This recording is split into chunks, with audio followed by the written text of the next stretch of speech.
Hemos iniciado una serie, esta es la tercera conferencia de la serie titulada El tiempo del fin. Ya hubo 2 conferencias que compartí en la iglesia de Toluca, esta es la tercera conferencia, para que puedas tú comenzar a entender claramente en los tiempos en que vivimos, y más que nada es una ayuda teológica, escatológica, principalmente a todos los estudiantes serios, dedicados, perseverantes en la palabra de Dios.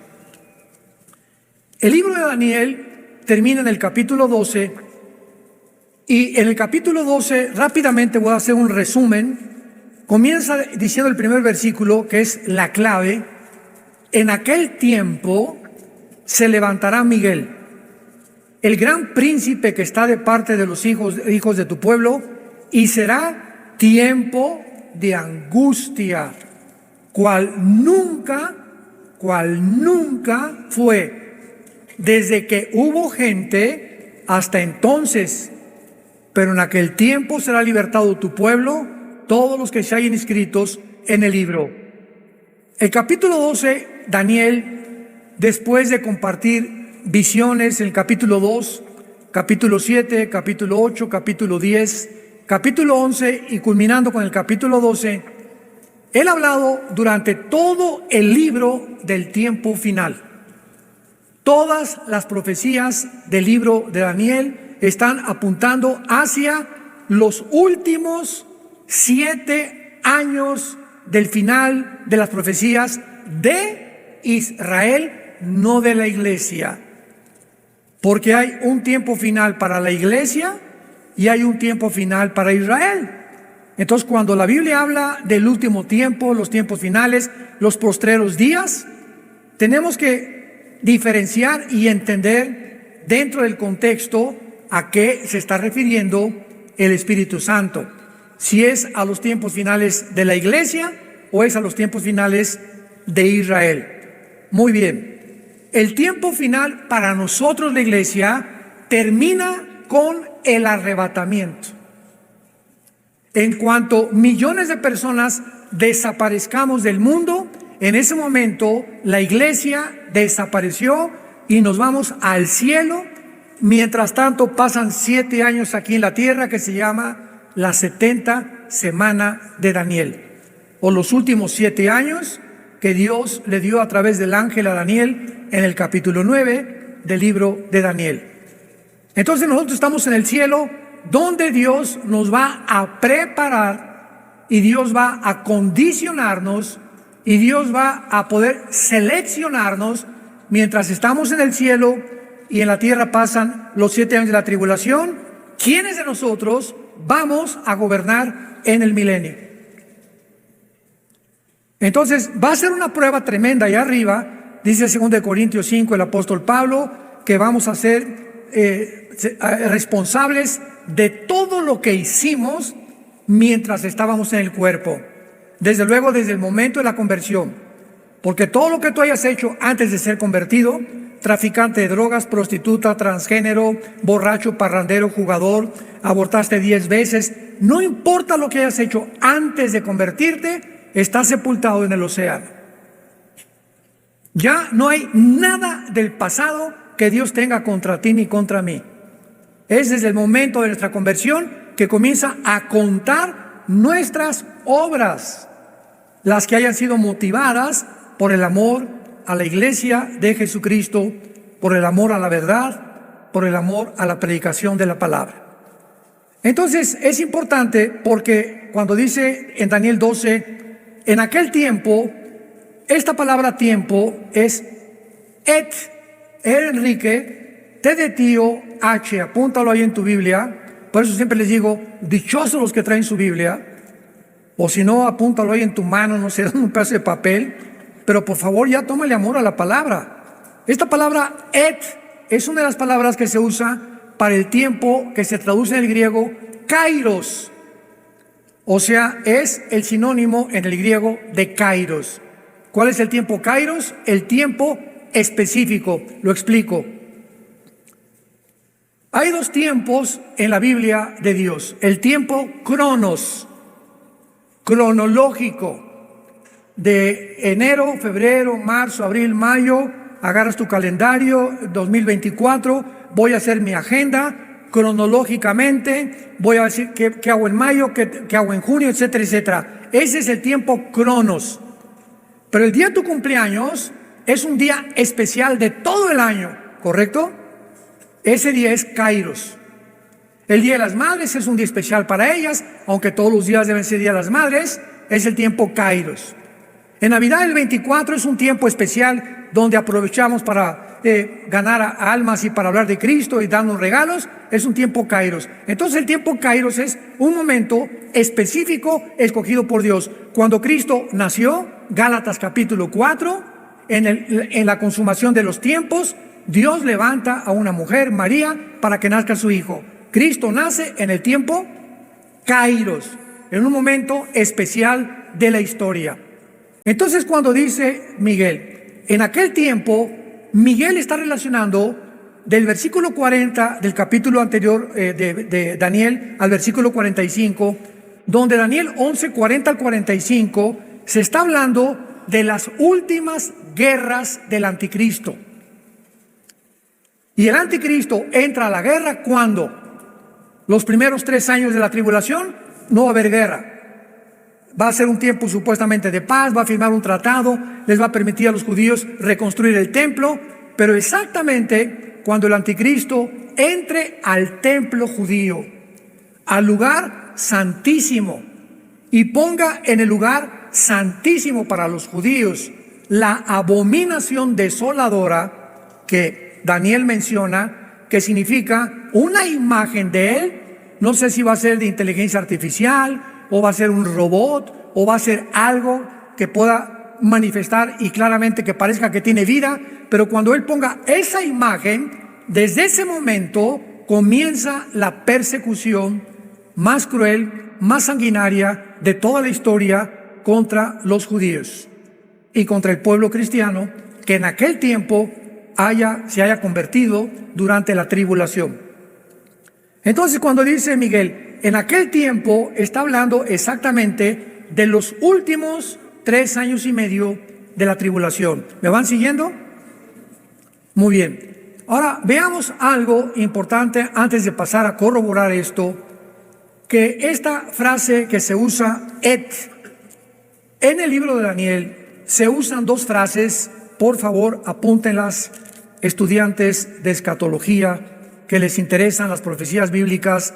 Hay 2 frases en todo el tiempo de Daniel que se tradujeron el tiempo del fin o los postreros días. La primera es Ketz, con Q de queso, U, E de Enrique, T de tío, S de Samuel. Ketz, así como suena. Y después, E de Enrique, T de tío, Et, que fue traducido el tiempo, Kairos, o el tiempo del fin. O sea, un tiempo específico. Y la otra frase es Acharit Yom, tal como suena. Acharit con CH. Yom es con Y, que se traduce días muchas veces. Esto se tradujo como los postreros días. Muy bien. Vayamos rápidamente al libro de Deuteronomio, capítulo 4, y veamos en el versículo 30 que ya se había profetizado que Israel iba a atravesar en el futuro un tiempo de tribulación, o que se conoce también en Jeremías 30 como tiempo de angustia para Jacob. Dice Deuteronomio 4, versículo 30, cuando estuvieres en angustia, les dice Moisés, le está hablando al pueblo de Israel, y te alcanzaren todas estas cosas, observen, si en los Acharit Yom, si en los postreros días, o sea, si en el tiempo del fin, el tiempo del fin para Israel, ¿cuándo es? En la gran tribulación. ¿Cuándo es los postreros días para Israel? En los 7 años finales de la tribulación, donde nosotros no vamos a estar. Si en ese tiempo de angustia, en los postreros días, te volvieres a Jehová tu Dios y oyeres su voz, porque Dios misericordioso es Jehová tu Dios, no te dejará, ni te destruirá, ni se olvidará del pacto que le juró a tus padres. Aquí hay una promesa para Israel, que hay muchos judíos durante los últimos días del mundo, de la gran tribulación, donde la iglesia ya no va a estar, y va a haber un avivamiento tremendo, y van a morir como mártires, de acuerdo a Apocalipsis 7, vio Juan a todos los mártires de la tribulación. Dios le dice a los judíos que todos los que se conviertan en la tribulación van a formar parte del reino milenial.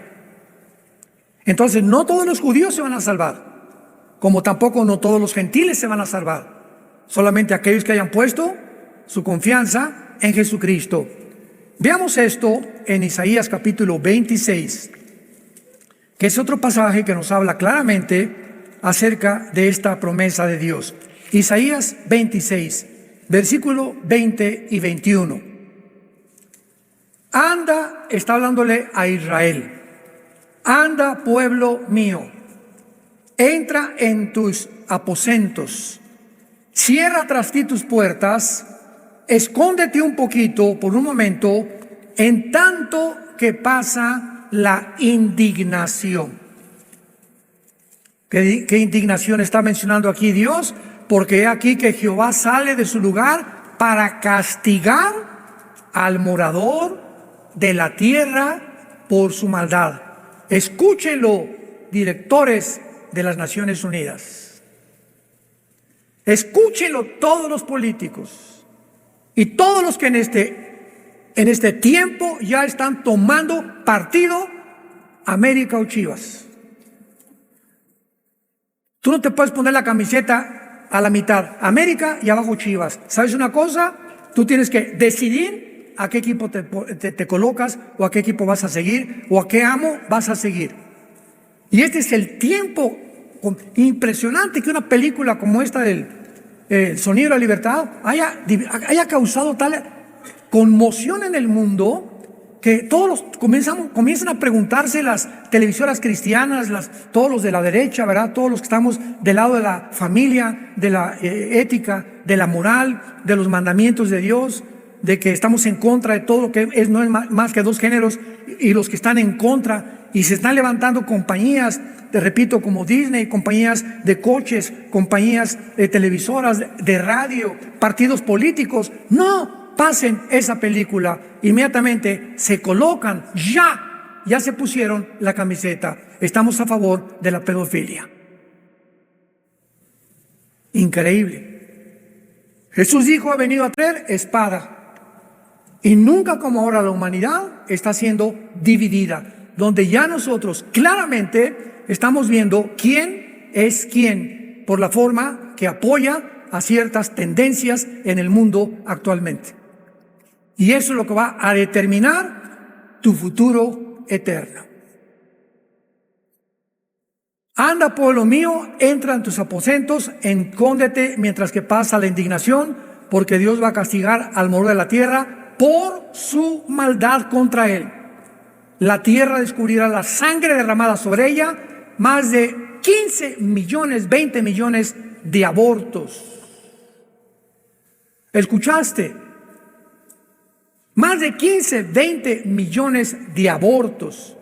Se legalizó el aborto en 1973 por el Tribunal Supremo de Estados Unidos. Es impresionante que haya habido más muertos que en una guerra mundial de niños. Y sigue siendo el objeto de Satanás ahora, echar a perder a una criatura, traumar a una criatura, violar a un niño de 8, 5, 6 años de edad, como en la película, eran niños menores de 8 años. Y los venden como si fueran prostitutas, como si fueran mercado, como si fuera a 5 el kilo de aguayón. Impresionante. Y ves cómo los llevan, los guardan, y cómo los convencen y se los arrebatan en los mercados, y los están en la frontera, se los llevan, y nadie vuelve a preguntar por ellos, y están en el mercado del tráfico de niños humanos, vendiéndolos a pedófilos, a psicópatas, sociópatas, que van a tener su castigo en el infierno algún día, porque tienen que pagar por eso algún día. Esas personas ya no son humanos, escucha esto, ya no son animales. Aquí estamos el humano, aquí está el animal. Nunca un animal viola a un bebé. Un perro nacido, un leoncito, jamás. Estas personas han descendido un nivel más bajo que los animales. Ya no son animales, son monstruos. Es la palabra y el término que los puede definir, monstruos. Porque se han deshumanizado completamente. Veamos ahora estos términos en el libro de Daniel, capítulo 2. Vamos a comenzar el capítulo 2 de una forma rápida, para que veamos que todos estos términos, Ketz, Et, Acharit, Yom, se usan en el libro de Daniel siempre apuntando hacia el futuro. Dice Daniel 2, versículo 28. Aquí está Daniel hablándole al rey Nabucodonosor y le dice: pero hay un Dios en los cielos, el cual revela los misterios, y él ha hecho saber al rey Nabucodonosor lo que ha de acontecer en Acharit Yom, en los postreros días. Y aquí tu sueño y las visiones que has tenido en tu cama. Aquí Daniel interpreta al Nabucodonosor y le dice: ese sueño que viste, una estatua, la cabeza de oro, el pecho y los brazos de plata, el vientre de bronce y las piernas de hierro y los pies de la estatua, mezclados con barro y con hierro, representan a los 4 imperios nada más.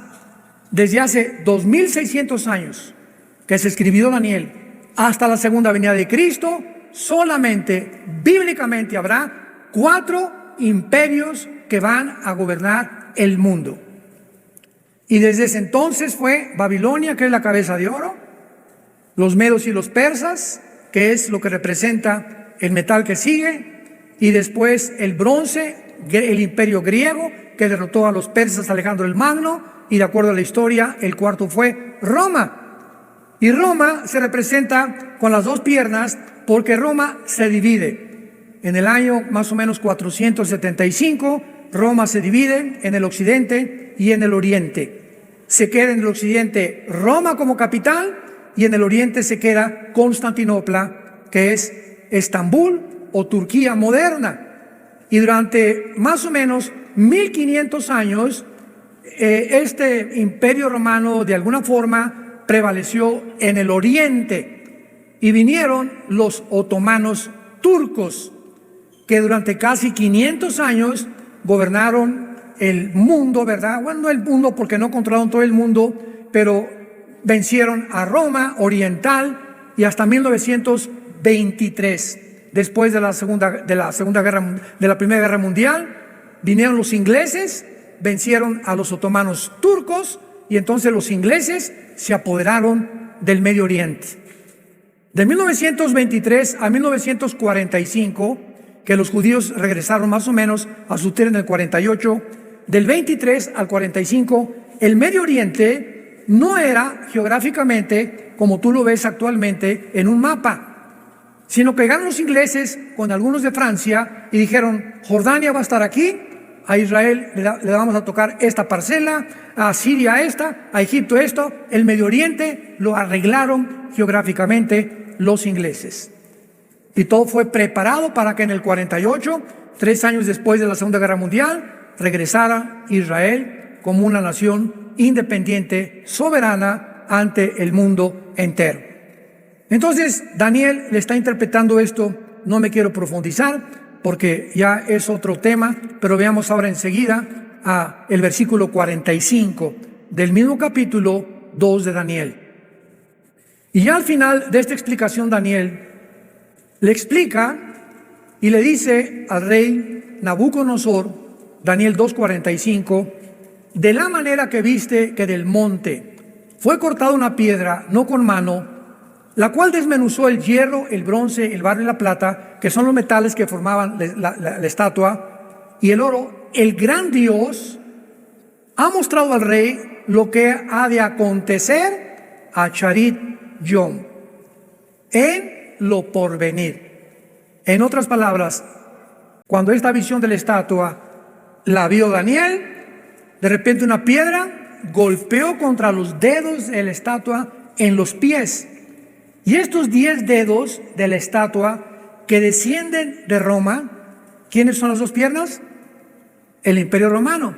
Pero el Imperio Romano tuvo el territorio de Europa, norte de África y el Medio Oriente, ¿recuerdan?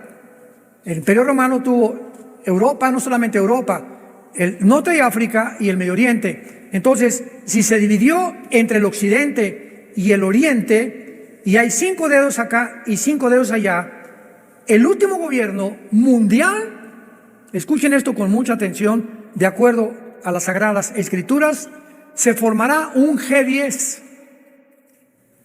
Cuando oigamos que se reúnen 5 naciones del Medio Oriente y 5 naciones de Europa para formar una confederación política de 10 naciones, no es hasta que esta confederación se forme que de una de ellas saldrá el cuerno pequeño, que en Daniel 7 se le llama el anticristo. Así que es inútil especular que el anticristo es fulano de tal, que es el papa, que es el príncipe de España, que es por acá, que es el rey de Inglaterra. Es inútil estar con estas hipótesis y especulaciones que no tienen ningún sentido. El mundo no va a conocer ni va a saber tampoco quién es el anticristo, y gracias a Dios, porque yo no lo estoy esperando a él, estoy esperando al Mesías. Y nadie aplaude. Estamos esperando a Jesucristo, gloria a Dios. Ven Jesús. Así termina Apocalipsis 22, ven Jesús. Y los que tienen sed vengan y beban del agua de la vida gratuitamente. Ven Jesús, es el anhelo diario. Señor Jesús, yo anoche le decía a las 3, 4 de la mañana, Señor Jesús, te estamos esperando. Pero mientras vienes, úsanos para seguir ganando las almas. Tenemos que tener pasión por las almas perdidas, pasión por la verdad, porque esta es la hora de los valientes, esta es la hora de los Davides, esta es la hora de los guerreros y de las guerreras de Dios. Para esta hora naciste, quiero que sepas, porque es el tiempo más precioso de toda la historia cristiana, porque somos la última generación en ver las profecías bíblicas y esperando a Jesús en el aire. Veamos otro. Daniel 8, versículo 17. Estamos viendo todos los versículos donde se encuentran esta terminología. El tiempo, el fin, los postreros días, corroborando que todos apuntan hacia el futuro. Daniel 8, versículo 17. Vino luego cerca de donde yo estaba, y con su venida me asombré. Aquí está Daniel relatando a Gabriel que se le aparece y baja del cielo para estar con él. Y me postré sobre mi rostro, dice Daniel, pero él me dijo, entiende, hijo de hombre, porque la visión es para el tiempo del fin. Y aquí se usa et kairos o et kets, que es el tiempo, kairos en el griego, o sea, para el tiempo especial, y ya sabemos cuál es, el de los últimos 3 años y medio de la tribulación. Así que toda esta visión que le da en el capítulo 8, que no nos da tiempo de recorrerla, yo lo hemos predicado en otras veces, es para el tiempo final. Veamos ahora el versículo 19 del capítulo 8, y le vuelve a decir, y dijo, yo te enseñaré lo que ha de venir al fin de la ira, porque esto es para el tiempo del fin. Otra vez, toda la visión del capítulo 8 es ¿para cuándo? Para el tiempo del fin. Vayamos al capítulo 10. Ya casi terminamos con estos términos. Versículo 14. Daniel 10, 14. He venido para hacerte saber lo que ha de venir a tu pueblo en Acharit Yom, en los postreros días, porque la visión es para esos días. Capítulo 11, versículo 36. El rey hará su voluntad y se ensoberbecerá y se engrandecerá sobre todo Dios. Contra el Dios de los cielos hablará maravillas y prosperará hasta que sea consumada la ira. ¿Cuál ira? La gran tribulación. porque lo determinado se cumplirá. Y terminamos con el capítulo 12, versículo 9, que es el tema principal de nuestras conferencias. Daniel 12:9. Él respondió, otra vez el ángel Gabriel le dice a Daniel, porque estas palabras están cerradas y selladas hasta el tiempo del fin. Vean esto. Todas estas visiones de Daniel no se podían comprender ni se podían entender porque estaban cerradas. Daniel, desde que te estoy dando estas profecías, van a pasar 2600 años.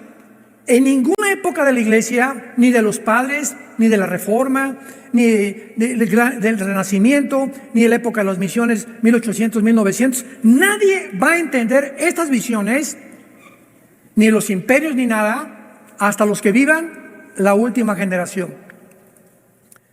Entonces, pasan 600 años de que el ángel le dijo estas palabras, y Juan el apóstol es llamado por Dios cuando estaba en la isla de Patmos. Tenía como 90, 95, 96 años. Fue el último de los apóstoles que murió, Juan. Y tiene una visión, Juan, donde Cristo se aparece glorificado enfrente de él. Con los ojos como, ¿verdad? Con una vista como de bronce bruñido, el pelo blanco como la lana, con un vestido largo como el lino fino, un cinto de oro, los pies como bronce bruñido, etcétera, etcétera. Y entonces Cristo le revela a Juan el Apocalipsis, y aquí pasa algo muy interesante. Escuchen esto. A Daniel se le ordena sellar las palabras hasta el tiempo del fin, pero Dios le dice a Juan, esto que te voy a decir, no lo selles. Y por eso el libro del Apocalipsis, ¿cómo comienza el Apocalipsis? ¿Cómo comienza? Diciendo el Espíritu Santo, el Apocalipsis, en el capítulo 1, y cómo escribe el apóstol Juan. La revelación de Jesucristo que Dios le dio para manifestar a sus siervos las cosas que deben, ya no está el tiempo del fin, ¿verdad? Que deben suceder, que eso pronto. Y la declaró enviándola por medio de su ángel a su siervo Juan, que ha dado testimonio de la palabra de Dios, del testimonio de Jesucristo y de todas las cosas que ha visto. Bienaventurado el que lee y los que oyen las palabras de esta profecía y guardan las cosas escritas, porque, ¿no oigo? El tiempo está cerca. Pregúntate ahorita, oiga, esto fue escrito hace 2000 años. Ya han pasado 2000 años. ¿A qué se refiere con que el tiempo está cerca? O sea, cuando le dijo el tiempo está cerca, ¿le estaba diciendo el año que entra? ¿O en 5 años? No, de ninguna manera. Ya estaba entendido por el libro de Daniel. Lo que Cristo le estaba diciendo a Juan al dejarnos el Apocalipsis, el tiempo siempre está cerca para todos los seres humanos, porque ¿a qué edad morimos? ¿80? ¿85 los más fuertes? Ruth Coffey, la misionera que nos recogió a mi esposa y a mí, que está en Cuernavaca, cumplió 97 años la semana pasada.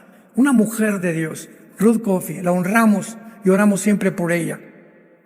Pero nadie llega ya a los 85, 90, y el momento de tu muerte, el tiempo llegó para ti, para ti, para ti, para ti. Eso es lo que significa, el tiempo está cerca, porque el día de tu muerte entregas tus cuentas a Dios. La vida es bien corta, tenemos una sola vida, una sola, para vivirla. Escoge tú a quién quieres servir, pero yo en mi casa serviremos a Jehová. Escoge. Llegó el tiempo de la hora.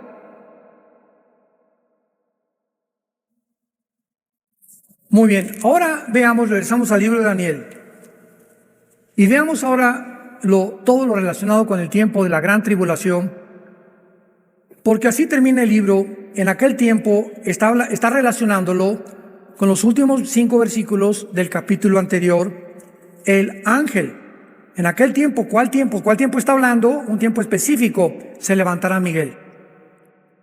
Es interesante cuando acomodamos lo espiritual sobre lo espiritual, precepto sobre precepto, escritura sobre escritura, y no tomamos una escritura de por acá y otra de por allá, armamos una doctrina con una y armamos una doctrina con otra, sino que tenemos el contexto y vemos qué dice Deuteronomio, qué dice Juan, qué dice Zacarías, qué dice Malaquías, qué dice Sofonías, qué dice Joel, y unimos las piezas y tenemos un rompecabezas armado.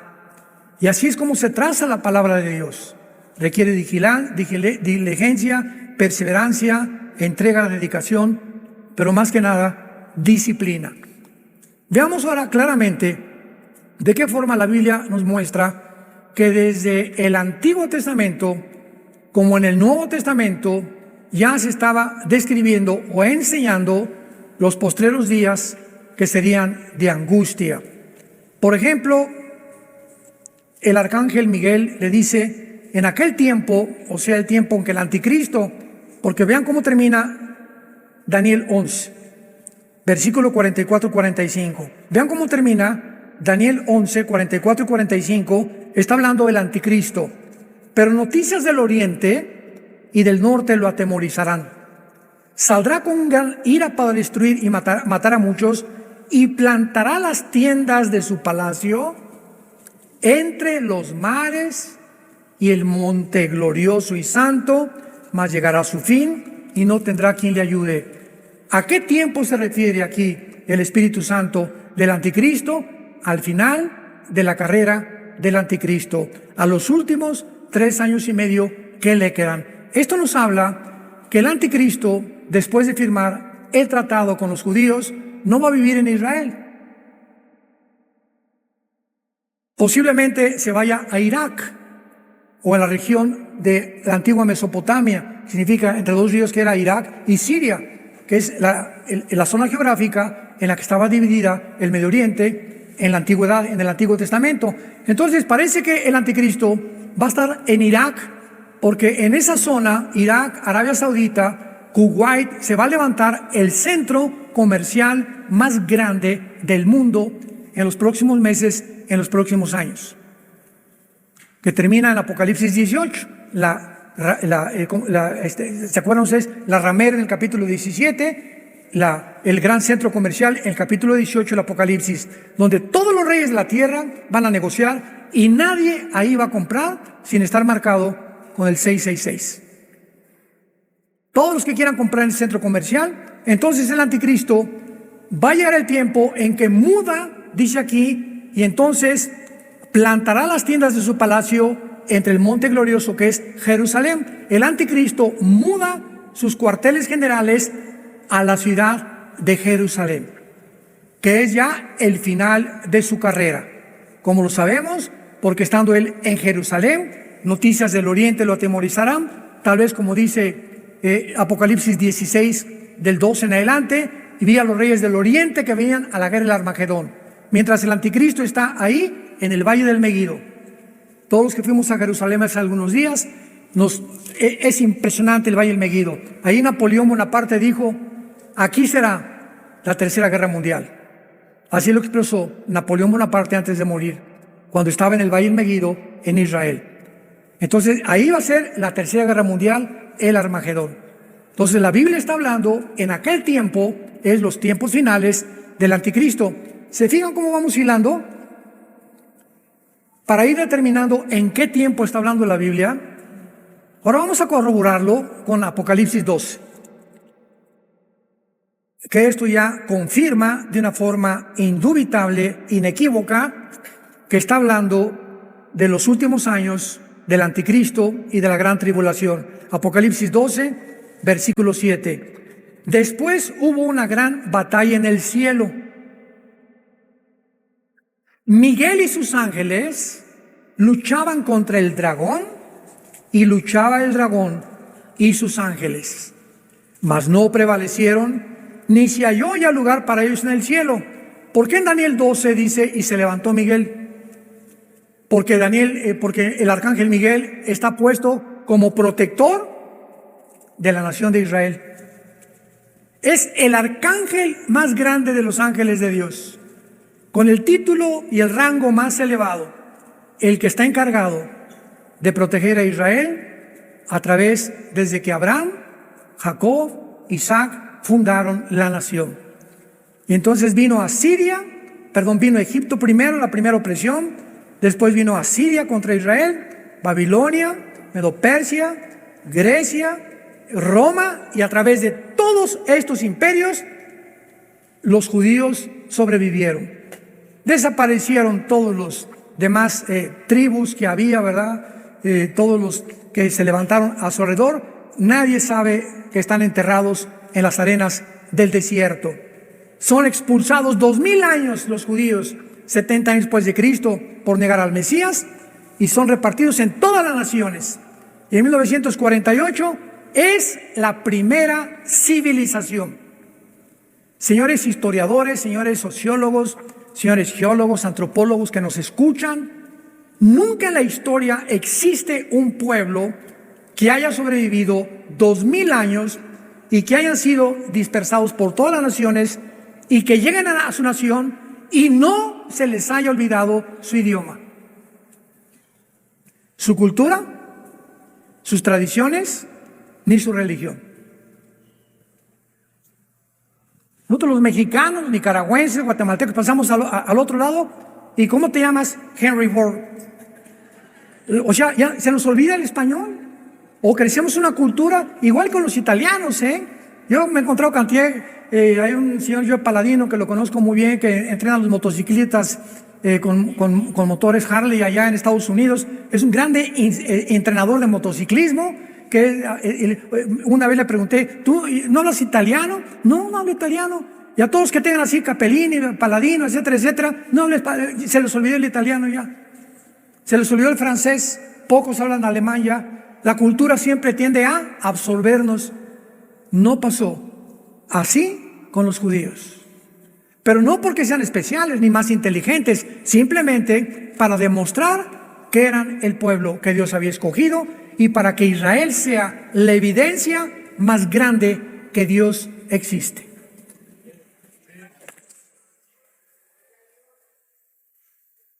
La nación de Israel es la evidencia más grande que Dios existe. Y no estoy diciendo, Dios ama a los árabes igual que a los judíos. Dios ama a los palestinos igual que nosotros. Dios ama a los iraníes. Dios ama porque no hay acepción de personas. Simplemente escoge un pueblo para que los ojos del mundo estén atentos a lo que está pasando y vean de qué manera nadie ha podido destruirlos. Llegan en el 48, al otro día los rodean y los quieren matar. Viene la guerra del 56, la guerra de 1967, junio, la guerra de los 6 días de 1967, donde 5 naciones árabes, dirigidas por Nasser, el expresidente de Egipto, se reúnen para extirpar, aniquilar, destruir al pueblo judío y echarlo para siempre al mar Mediterráneo. En la ley de las probabilidades, ustedes que les gustan las matemáticas, en la ley de las probabilidades, era 12 a la 15ª potencia las probabilidades que tenían de salir vivos de la guerra de los 6 días. ¿Qué estoy diciendo para hacer una comparación? Ahorita somos aproximadamente como 2000 personas aquí, que nos rodee un ejército de 50,000 soldados. Y aquí tenemos 50 rifles. No estamos rodeados 50,000 soldados, pues vamos a rendirnos. ¿Qué probabilidad tenemos de salir vivos? Ninguna. Ninguna. Eran las probabilidades que tenían los judíos de sobrevivir. ¿Qué pasó? Hay un Dios en los cielos que yo los he escogido para que el mundo sepan que yo enloquezco la sabiduría de los sabios. Y no es con ejército, ni con caballo, ni con fusil, es con mi espíritu, dice el Señor, para que la gloria sea a Él. ¿Se dan cuenta?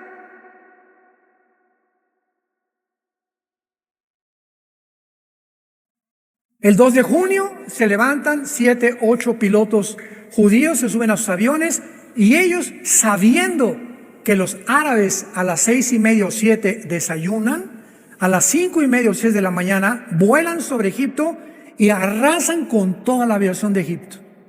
Ni un solo avión dejaron. Se fueron sobre Siria, se fueron sobre Egipto. En 3 días, las 5 naciones árabes no tenían un solo avión. Qué grande es, Señor. Una vez que ellos dominaron el aire, era más fácil dominar la tierra. Bueno, a los 6 días nada más duró la tierra, estaban en la península del Sinaí, reconquistaron la ciudad de Jerusalén y tomaron las colinas del Golán y la franja de Gaza y el banco oriental que es Cisjordania, en menos de 6 días. Adivinen por qué terminó en 6 días. Porque el séptimo tenían que descansar. Parecía una ironía, ¿no? Bueno. Y porque el arcángel Miguel está de parte de ellos. Y va a llegar el final en la gran tribulación, donde después hubo una gran batalla en el cielo. Y está hablando del tiempo del arcángel Miguel de Daniel 12:1. Es la misma batalla. Se levantó el arcángel Miguel, el que está de parte de los hijos de Israel, y fue tiempo de angustia. Es el tiempo que estamos viendo en Apocalipsis 12. Pero no prevalecieron, ni se halló lugar para ellos en el cielo. O sea, en la gran tribulación va a haber una batalla para decidir quién se viene a la tierra. Y entonces es derrotado Satanás y sus ángeles, y Satanás, Lucifer y sus ángeles y sus demonios en los últimos 3 años y medio de la semana 70 de Daniel, de la gran tribulación, son arrojados a la tierra. Si ahorita hay maldad,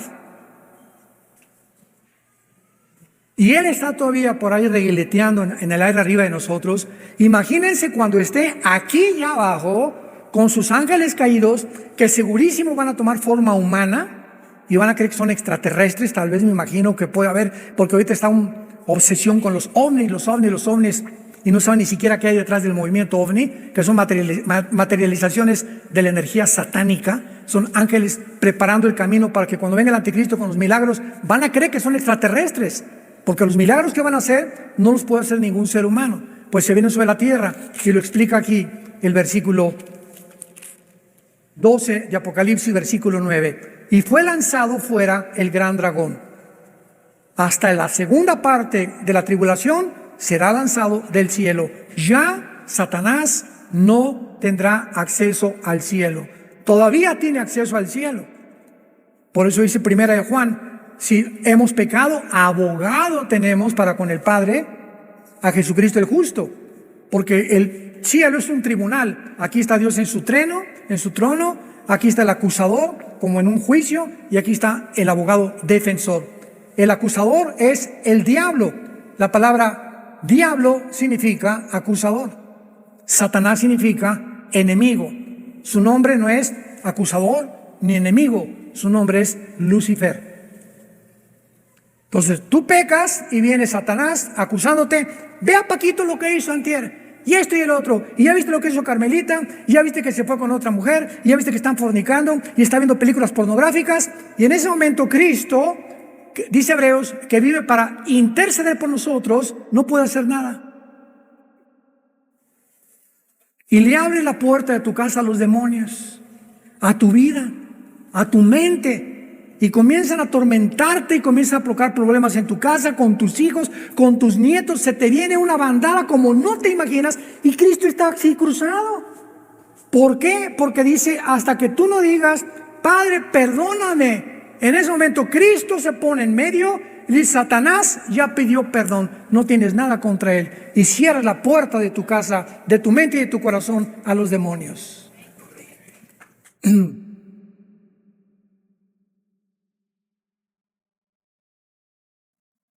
Hermanos, ¿han entendido ustedes la guerra espiritual ya en la que estamos enfrascados? Ten cuidado cuando pecas. El que esconde sus pecados no prosperará. Si tú escondes lo que tú has hecho y no lo has confesado ni te has arrepentido, no puedes prosperar, y Dios no puede meter las manos de lo que te pase. Mas el que los confiesa y se aparta, alcanza misericordia. Dice primera Samuel capítulo 5, a muchos hombres esconden sus pecados y a otros se les descubren después, porque no pueden quedar ocultas las malas obras ante aquel ante cuyos ojos estamos abiertos y desnudos delante del Padre. A Dios nadie se puede burlar de él. Y si los confiesas, la sangre de Cristo nos limpia de todo pecado. ¿Por qué la corta vida? ¿Por qué, escúchame? ¿Por qué la corta vida que tenemos la vas a vivir miserable? Por estar escondiendo este pecado y creyendo que te va a ir mejor robando, defraudando, fornicando, viendo películas, etcétera, etcétera, engañando a tu prójimo. ¿Por qué crees que te va a ir bien? No te puede ir bien. Tus pecados te alcanzarán, dice el Señor, tarde o temprano cae el hacha del juicio sobre la raíz de los árboles. Juan el Bautista dijo, el hacha ya está puesta, todo árbol que no da fruto será cortado. Y si así tienes ya 3, 4, 6 meses, no es cierto que eres cristiano. No es cierto que eres cristiano. Te llamas, pero realmente en tu vida hay pecado no confesado. ¿Por qué? Porque el Espíritu Santo no está operando la convicción que Él trae a una vida que realmente es honesta delante de Dios. Señor, la regué la leche anoche, le grité a mi esposa, ya forniqué con mi novio, ya, Señor, perdóname, desde mañana, si sea que Pepito le voy a tumbar los dientes y me comienza a acariciar, voy a abandonar a la mujer que ando con ella en el adulterio, voy a rezar con mi esposa y con mis hijos. Tenemos la oportunidad, mientras vivimos, del perdón de la sangre de Cristo. ¿Por qué habríamos de escoger vivir como miserables cuando la vida ya nos da demasiados problemas para vivir?